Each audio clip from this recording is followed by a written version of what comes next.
This year's Music Awards gave the nod to a studio-based outfit with a big roster of singers and a just-signed deal with an international bigwig. We thought we'd have a chat with them.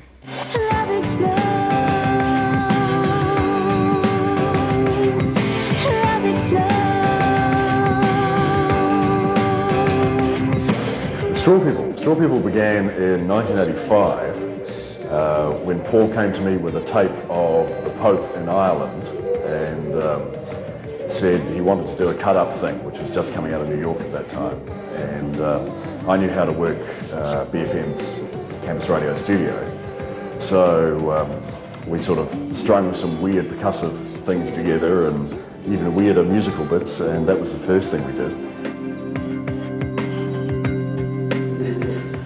Well, there's music samples and then there's non-musical samples. The music samples tend to come from other people's music, obviously. Well, you steal other people's music and take bits of it and reassemble it. The audio samples tend to come from radio. It's been a major source because we've both worked in radio quite a bit. And talkback radio in particular has been a major source of some of that, because that's where you get real people talking.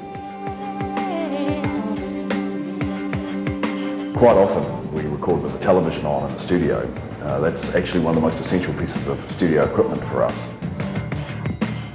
And it could be news broadcasts, it could be game shows, it could be whatever, but there's a very large element of just responding to whatever we happen to have at hand. So there's no defined roles. There's nobody like plays guitar, plays drums, or things like that.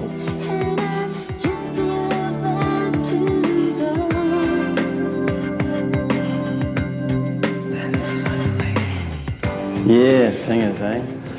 Well, we've had a lot of them. We like them, yeah. Our ideal is to work with as many singers as possible, and hopefully for our next album, we want to, if we can wangle it some way, we want to go around the world and find singers in different exotic and exciting locations.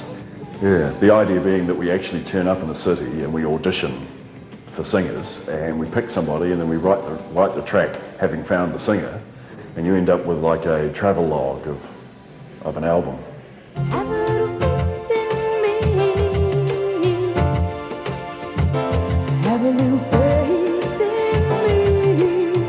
I mean, Love Explodes and Beautiful Skin aren't really covers, they're more songs that were written by people we know who weren't using them.